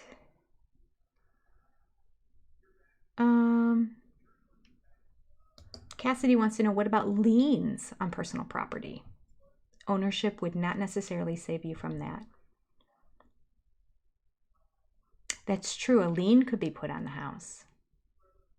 The lien could be put there. It won't get you out of it, but it will. So if a lien goes on their current house, that lien would only go on the current house, though. They have to get through this lawsuit and get to the point that the judge demands that they pay. And if they can't afford to pay, then the lien will go onto the house. So there's some steps that have to happen before that. But yeah, people aren't going to let you go into contingency on a home when the home, one, it's in contingency. First of all, they're not even going to get the sale of the house unless you sell yours, which is, although it is a hot market out there, I will admit that. But if there's a lien on your home, I don't know if you can go in contingency, because you have to be able to prove that you could take that lien off. And if you could take the lien off, then you'd pay off whatever it is. That's interesting. That's a good question, Cassidy. Okay. Brianna. Oh, that's true. She is 20, so she would already be going there. Yeah, no, I think she does go there, but she doesn't stay there. She lives at home. I think Brianna wants the college life experience. I think she's very different from Aurora in that way. I think Aurora is very happy to be the sweet little girl in the pink frilly dress with the bows in her hair that behaves and does whatever mommy and daddy tell her to do. Whereas I feel like Brianna has a little bit more of the rebel side of her inside. And I feel like she would love to be living on campus, not in the house anymore. I could see that Cody and Robin put their foot down. We're only paying for college if you live from home, because we need you in the show. All right.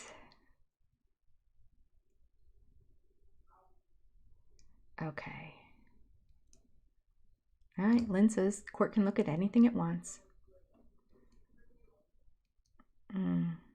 Oh, good point, Marie. Their home is a winter home because it's in ski country. That's why there's no AC. And that's why most of the furniture was sold with the house. That makes sense. People buy it as a vacation home and use it as an Airbnb. So people go skiing and then they come back and they can stay there. They don't need heat. That all makes sense. The other thing I was just thinking was just simply it's in the woods and it's up the mountain. It's got to always be cooler there, and there has to be breezes going by. I just don't know. It seems like such a dark house that it doesn't look like there's a lot of cross ventilation. That's all you need is windows on both sides, and you'd be fine in the woods in the summertime. Doesn't seem like the house was built that way, though. Or maybe it wasn't, and it's just so cluttered and dark that I don't ever notice the windows. Okay.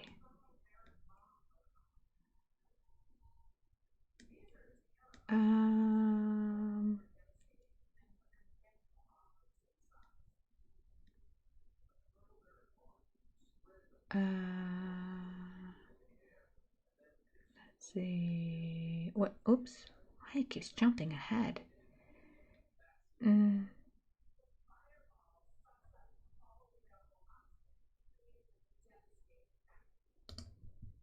Regina. Regina wants to know, I wonder if the reason Robin's kids don't work is she and Cody want to set them up to bring them onto the show. I can see them doing it. RNK would get new cash cows and they stay under Robin's thumb. No, I totally agree with that. And one of my videos, like at the end of last season, I was saying that when it came to, because this was a contract negotiation year, so they negotiated for another 3 years. And I was hypothesizing or wondering if they wrote the older kids into the into the negotiations where, but see, I don't know if it would be a cash cow for them though, because they'd be over 18. Well, they could still fall under his tutelage. He could still get money for the Cody Robin, whatever that acronym is for their LLC. So the LLC could still be getting paid. He could be getting more money, and then he can disseminate it as he wants. With the OG-13, he disseminated nothing to them. But he could negotiate more money based on the fact that they're adults and have that put in there. Obviously a smaller amount. They wouldn't get $1 million. I don't even know if they get $100,000 because they're just sporadically would be appearing. But like for those few appearances, something in there like each episode that they're in and they're a complete segment's focused on them, they get $10,000 or something like that. I could see that. Okay. According to Cindy from Oz, ever since Cody has permanently moved in with Robin, he has turned into a damsel in distress like Robin, always unhappy and complaining, blaming others for his misery. That's true. That's true. She's really kind of brought him down into the world of everyone is wrong except for us.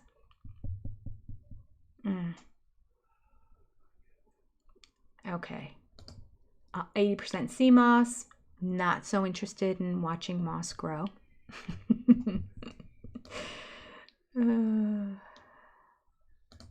Tina Cook says, I still love Mary throwing shade by throwing the spearmint gum in the trash. Yeah, that was good. That's good on her. See, we need to see more of this Mary. I don't know if they had enough foresight. Well, they must have, because right from the beginning she was shooting zingers. So based on episode 1, I thought we were going to be seeing tons of Mary. Like, this is Mary's season, really. Because last season was really much more about Janelle, and the one before that was about Christine. So I thought this was really going to be Mary's, in a large part, her redemption arc. Because, she's kind of rough at the beginning. The windows are stuck shut, Mama Squirrel says. That could be. Oh. All right. Let's see. Gwen Nation says, I wish Cody and Robin would see that letting her grown kids show their lives would actually give them content, showing them moving out and getting lives. Yeah, that would be content. I actually, because you're right. I mean, really, I have to say her kids are like watching paint dry, except for Ari, who just is a whole different thing. But the rest of them, pretty bland. But if we were watching them moving out and moving on and getting on in the world, now that's something I'm interested in. I mean, I'm totally interested in that in the OG-13 too. I've been saying for years, if we're going to do a spinoff, we can do a spinoff of Janelle and Mary and Christine's kids all together. Follow all of them, and we'll follow the OG-3 moms too. But really, it would be about the kids now. Like, the moms are fine. They've got all these direct selling businesses. They're going to be okay. Let's let the kids earn a little bit of money now and have them all on a show. The ones that are willing to, anyway. All right. Mary said, I'm not interested in watching Cody ride a bike. Jeepers, the show seems desperate. You're going to see. I haven't gotten around to it, but at some point I got to put that in. I should have done it this. Oh, I don't even know if it's come. Maybe it did. Did it come up already in this first segment? Because he was at Coyote Pass. I don't know if he goes back to Coyote Pass, but I was thinking the other day as he was riding on his bicycle, it just reminded me of dee dee dee dee dee dee dee dee dee dee. It's just that wicked witch of the West on her bicycle, because he's like all hovered over like her, and his little legs are going so fast. Maybe it's still coming up. I only did 1/3 of my review so far, so you'll see it if I can get that music without being demonetized. Oh.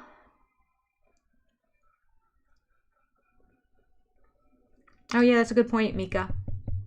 Mika points out that Robin says she never keeps him away from his kids. Yet he just admitted that she said, "Take time. Take time." You know, it was his way of trying to explain away the fact that not only did he only show up at the other wife's house in the evening and then leave first thing in the morning, but I wonder if he made the wives get up and make him breakfast before he left too. Do you think they had to get up extra early and make him his breakfast before he left? Or he's like, or I'll just have breakfast at Robin's, but I got to go help the kids over there. Oof. Anyway, she said she never kept him from it, but here, there have been a couple times that they say we don't really know when he comes. He doesn't even have a set time. They're like about 6, and then Janelle said, you know, like usual, about 7. So it's probably a whole hour of a temper tantrum that they're needing to ease their way through. It's a handful right there. I'm telling you, that's a handful. It's a handful that's up in the middle of the night, all night long. It's a handful. Cody's words on that. All right. Rhonda Delft says, I can see Robin standing on the back deck, tapping her foot, waiting for the water hauler to arrive. Where are you? I need you to wash my hair. Yeah, she's got to be over that situation. Or maybe a spinoff with Maddie and Caleb and their kids. I mean, that would be a great spinoff. It could be the farm spinoff. So it covers Maddie, Caleb, and Janelle. And it would be Taka Farms, whatever the name of the farm is. That could be a whole series. Because Maddie speaks truth now, and Janelle is learning how to. And it's kind of nice. And could you imagine if Caleb started saying negative things about Cody? Oh! He'd get what he calls his panties in a bunch. All right. Candace Parker, welcome. Glad you're here.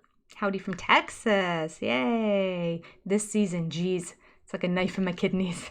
Yes. Oh, so true. All right, let me see what else I had written down here. Okay.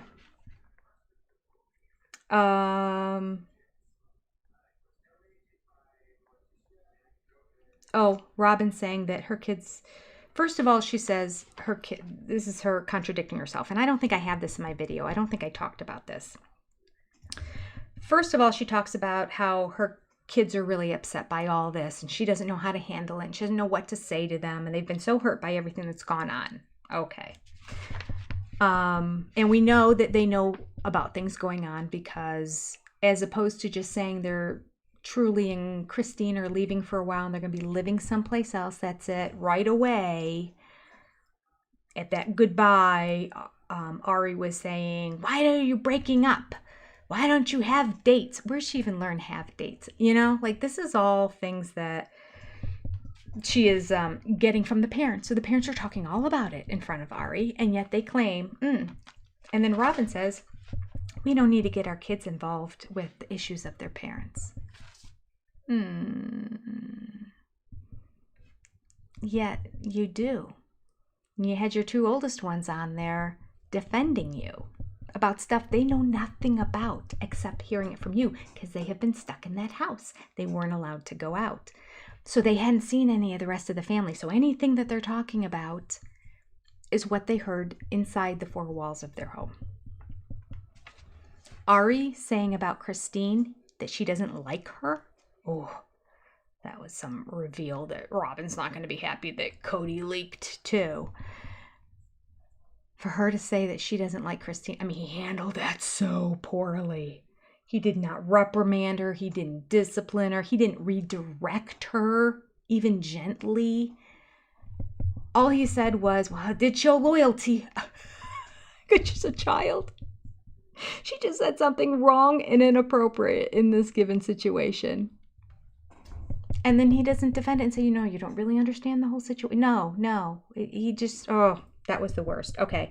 So that kind of stuff can't happen. She doesn't say things like that unless the kids are privy to the information that Cody and Robin are talking in front of the kids. So they're able to hear it all. Maybe right to them for all we know. Who knows? The whole Thanksgiving, they don't want to come over and be with you at Thanksgiving. The whole twisting of that story, again, they could have just said, it's COVID. We're not getting together again. She didn't have to say, they were invited, but they don't want to be around us or you. It's just horribly manipulating for her to say, kids don't need to get involved in their parents' issues. Unbelievable. All right.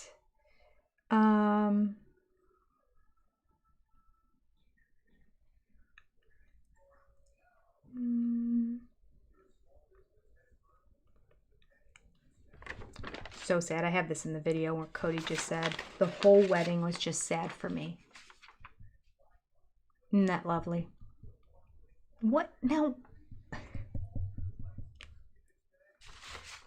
What is his son going to think when he sees that?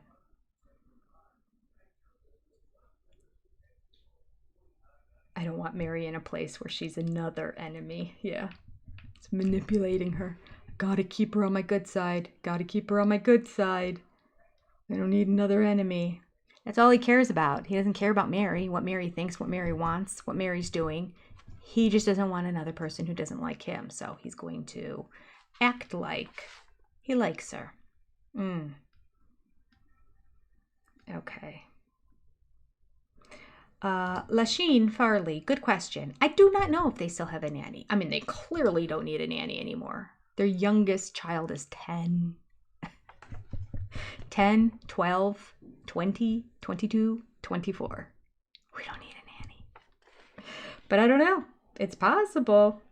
Oh, we didn't talk about the refrigerator, people. Was your mouth agape when you saw that happen? Mine was. I'm like, I can't believe Janelle talked about it. This is so great. So we can see that Robin never wanted to feed food to the other kids. And then we saw her complaining the one time that Logan and some of the boys were over their house and they were looking in the refrigerator and she's kind of like, ah. And then to the talking head interview, she's like, they just come and they always raid my refrigerator. They take all my leftovers, or my take-home containers. Admitting that she doesn't cook. We just order out all the time and then we have these take-home containers. We either go out to eat or we order. And what's left over, the teenagers just come over. Well, that's how it's been because they were always considered one family. They functioned as one family before Robin, BR period of time. She's not used to this. So this is continuing on even though they're all in separate homes. The teenagers who are hungry are just running from house to house and they're like, what do you have? What do you have? What do you have? Christine was getting eaten out of house and home because she did so much cooking, to the point that she had to beg and ask for additional money just to feed kids because she had 6 and they were equally dividing the money amongst everyone. And then all the Janelle's 6 would come over to her place too and raid. And she's like, I just need more money. And Cody was like on the fence about that. In fact, she wanted to take a vacation once and he said, use your food money. Oh, the inequity, the unfairness, the favoritism. Oh, this show just has it all. And then Cody lying and saying that he and Christine were always romantic in her house. Always romantic in her house. He makes googly eyes and he sits there and he stares at Robin. They're always doing all these long hugs and kisses. And he'll like rub the shoulders of Christine as he's walking away, give her a peck on the cheek. I did not see romance between him and Christine. Maybe the first episode, that's probably the most romance, or with Janelle. Now, granted, Janelle didn't want it. That's not her love language, and she's like, don't touch me, we're good. But Christine craved it, and she didn't get it. And so for him to say, I was always romantic in Christine's house, because in response to, obviously the producers let him know, in response to Christine saying that her kids were upset with Cody because of what they observed, not because of what she said to them. And they didn't like how when they would be at Robin's house, how he interacted and made them uncomfortable because they weren't used to that. He wasn't that way with any of the OG3, really. So, and they kind of had this rule that they wouldn't be like that in front of other people, and they kind of all lived together. I'm saying kind of a lot. I'm so sorry. So, when you try to not say a certain word, it's the only word that's on your head.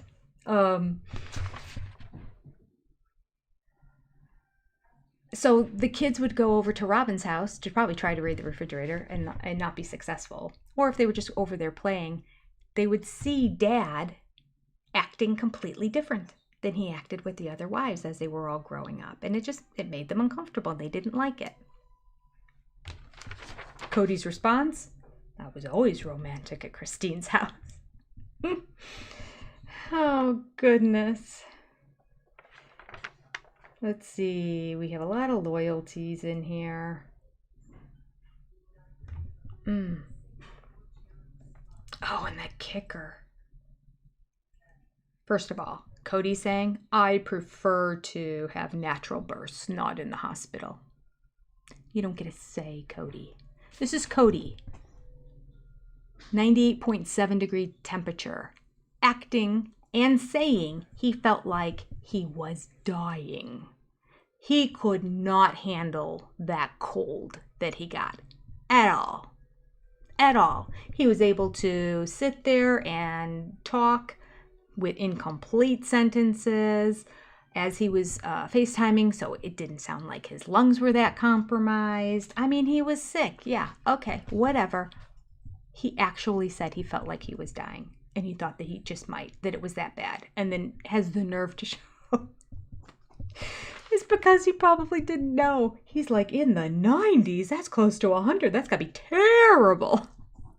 Isn't it normally around 50? Isn't that like average? Shouldn't that be the average temperature, 50? He probably had no clue. He probably turned it around and thought, oh, wait till people see this. Oh, goodness. And then he has the nerve to say it's more natural for women to give birth at home. They shouldn't go into the hospital. That whole scene was kind of confusing because they were kind of mixing up natural and then what they were calling natural was the location, as opposed to, in general, when we kind of refer to natural childbirth, we refer to a no-drug childbirth. I got the impression that they think if you go into a hospital, you will have drugs. Like, it's an automatic. They didn't seem to understand that you don't have to go that way. I mean, Christine had the option. Maybe she didn't think she had the choice. Maybe as he was talking about it, she just thought, well, let's give it a try. I don't know. I'm very curious about how that went down. But anyway, it seemed like, as I was trying to follow the conversation, that they were a little confused, both Christine and it did seem like they were a little naive. I mean, Christine did not even know what the breech position for childbirth was. How? I don't understand that. She's had 6 kids. Has she not educated herself about all the things that could go wrong, especially if you're at home? Did it never come up with any midwife that, oh, the baby's breech right now, but it's still small and has lots of time. It'll turn around and the head will go down. That shocked me that she didn't know what the breech position was of a baby inside. So I'm thinking, wow, she was really innocent.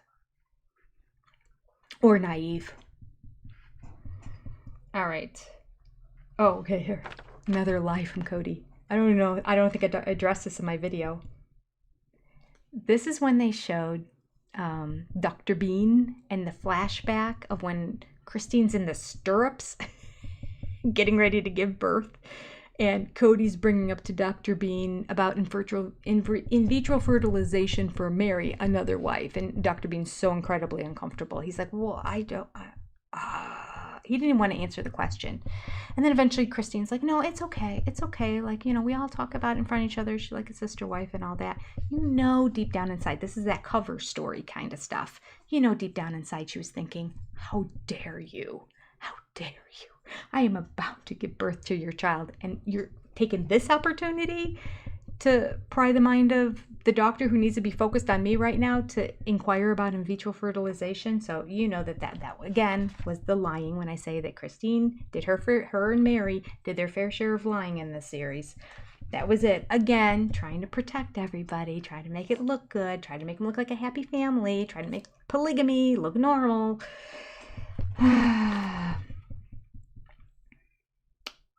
So in that situation, in that scene,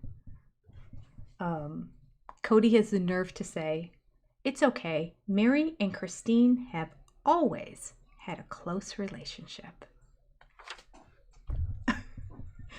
We've just been spending these past couple episodes of him complaining about how she can't get along with anyone. Christine can't get along with anyone.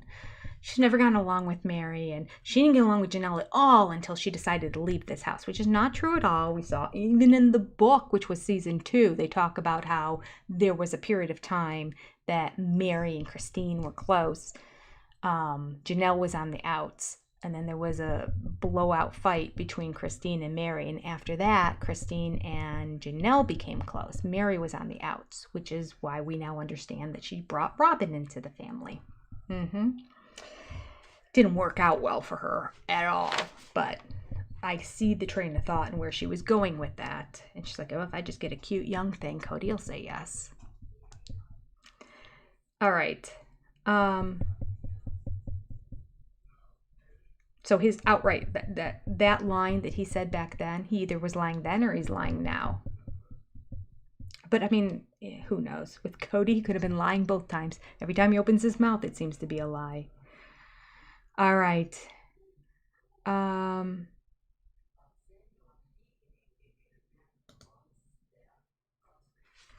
Okay. What time is it? Okay, we're close to 9. Oh, taking the grandkids to the park. Okay. Regina, Dr. Bean not decking him right there. Incredible willpower, right? Incredible. Yeah. Oh, Alyssa, I just want to say I'm so sorry.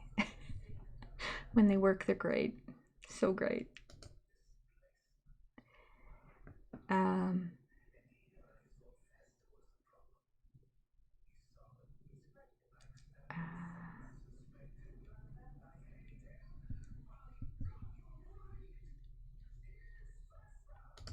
Oh, Ashley, that's interesting. I didn't know that. She wrote that Robin would have been disqualified for food stamps by getting that $32,000 worth of debt paid off. You can't have more than $5,000 in the bank, and you can't have others paying your bills. Others were paying her bills. That's for sure.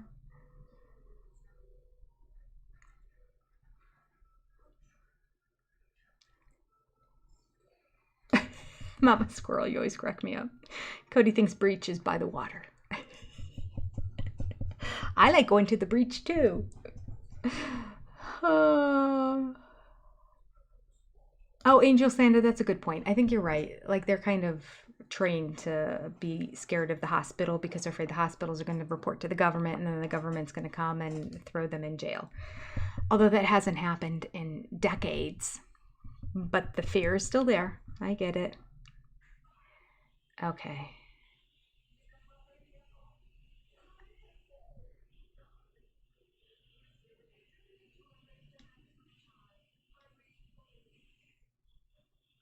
Cody thinks his farts are giving birth. Oh.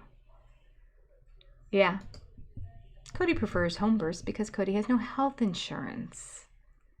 Yes. Yet he's always working. Always working. Apparently never worked a job that included health insurance.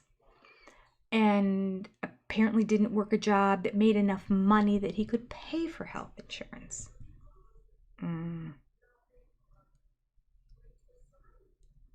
Unbelievable.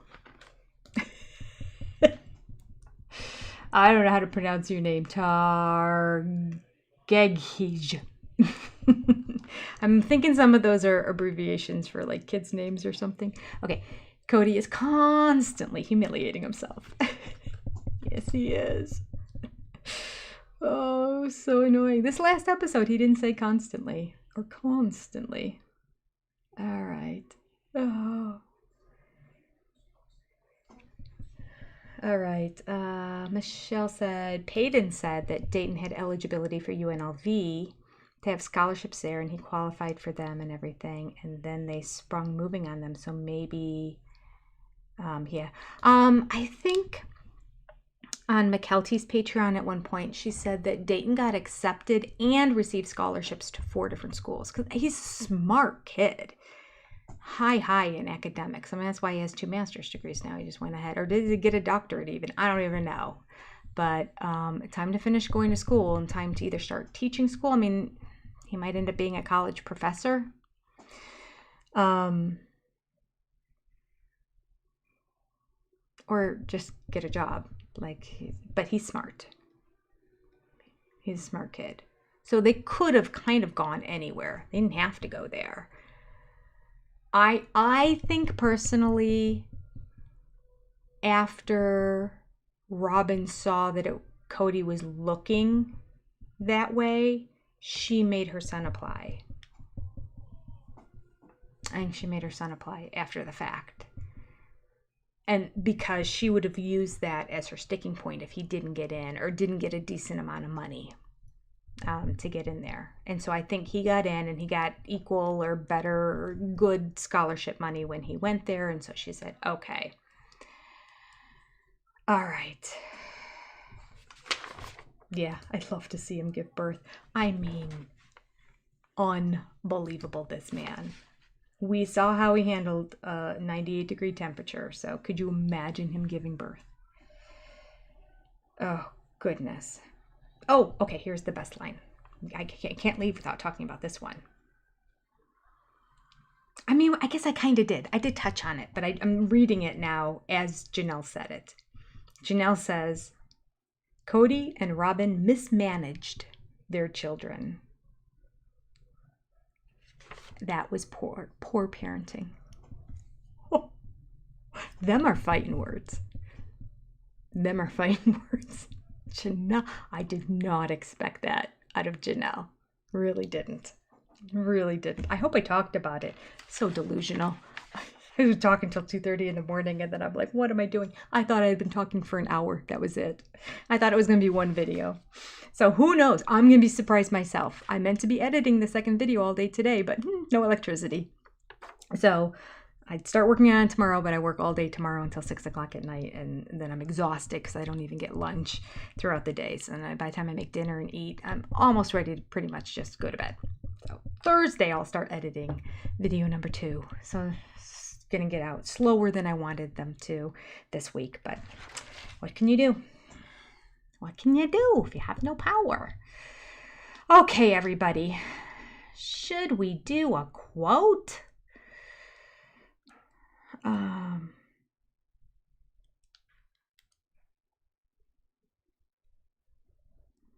Ruth said, I really hate how they act about a hospital birth being so much worse than a home delivery and how recovery at home is so much better. I'm an RN. We do not hold patients hostage and torture them. That's so true. As soon as you give birth to that baby, you can go home. They don't force you to stay there. You can go home. You can leave right away. You don't even have to spend the night. You could go right afterwards. Clean me up. Find my clothes that I brought. And once the baby's all washed up, weighed, figured out, birth certificate done, we're out of here. You can recover at home. You don't have to. And quite frankly, you only recover a day or 2 there anyway. they're trying to get everybody out. I mean, our medical system's changing. They're pushing them out faster and faster. So I would not be surprised if by the time my kids start having kids that overnight stays are just not even common anymore in hospitals, unless, like they have a checklist of any one of these things are something that you notice, then have them spend the night so we can monitor either baby or mom. But if they pass all this stuff, just home they go. And I wouldn't be surprised. Although I do remember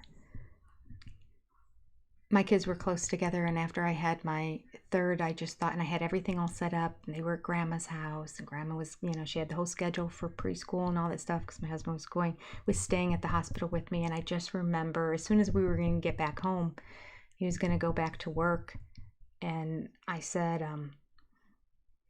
she's like, oh, if you want to go, you can. Now, mind you, we had our own room. I didn't have this with the other two. I had my own, it was a recovery room. It wasn't the birthing room, but it was all the recovery in this room, and it had the pull-out couch where my husband stayed, and it was our own private room, and it was so nice. And I just remember a lot of my friends telling me, after you have your first one, once you have the second and definitely the third and thereon, you take advantage and allow yourself the time to heal mentally after it all too. Don't jump back into the craziness that's going to be when you get back at home. And the other thing they told me, like, I always had the babies in the room with me. I never sent them to the nursery. But by child number 2, I'm like, I could use some sleep. You can take her. Go ahead. Oh, goodness. Although my husband was there, so he was in our room the majority of the time. There was one time, though, that it was the middle of the night, and I'm like, nurse, you think maybe you can go to the nursery and have somebody just hold him and rock him there. Anyway, yeah, I did say when they said you could go a day early, I'm like, can I stay another day? She's like, you can. It's covered by your insurance. I'm like, I'll leave first thing in the morning tomorrow. Just one more night to just get sleep before the craziness begins. I don't know if that was right or wrong, but I remember that's what I did. Okay. Don't judge me. Okay. Let's go. Let's do a really quick quote here. We haven't done quotes in a whole long, I don't think we did them since we've started this, have we? I will just grab a random one. I think we did that one already.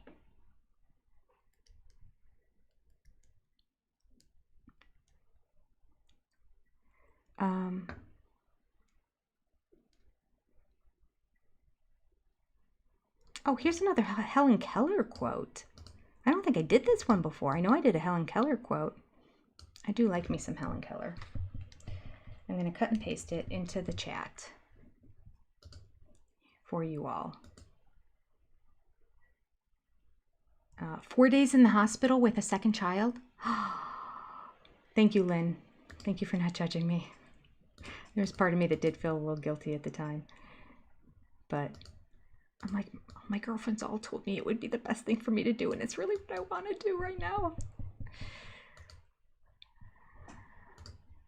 The nurse didn't judge me either. There was one nurse that kind of did a little bit. I think they wanted the room. I mean, if they would have just said, we need the room, I would have been like, okay, I'll go. Okay, here's the quote. When one door of happiness closes, another door opens. But often we look so long at that closed door that we do not see the one that has been opened for us. Yes, thank you, Lynn. Please, I'll put the quote up there. Please like and subscribe on your way out if you haven't already. If you're interested in channel memberships, you can click on it and see the different tier levels and what's involved in all of them. We'd love to have you as a channel member too. If you can't, don't worry about it. You don't have to. I'm still going to be doing this live chat to review, and I'm still going to be doing my other videos. So fear not. The channel memberships are just for those who can and are able to help support the channel, all the way from $2.99 to $8.99, and there's different things at different levels. So it's above and beyond what I had on the channel before. So I took nothing away when I created channel memberships. In fact, there's more on my channel than before I had channel memberships, because I wasn't doing these general live reviews of the of the episodes in last season. Okay. All right, so that's all for today. It was a good episode. Some more videos are coming out soon. And you take care. Have a fantastic week. Love you all, Sister Wives. Oh, I forgot to sign out. Good night, sister friends. And don't forget, the next time you think you might want to do some Amazon shopping, before you do, if you go to my link down below in all my descriptions and click on one of the items that I highly recommend, even if you don't buy it, it will benefit me.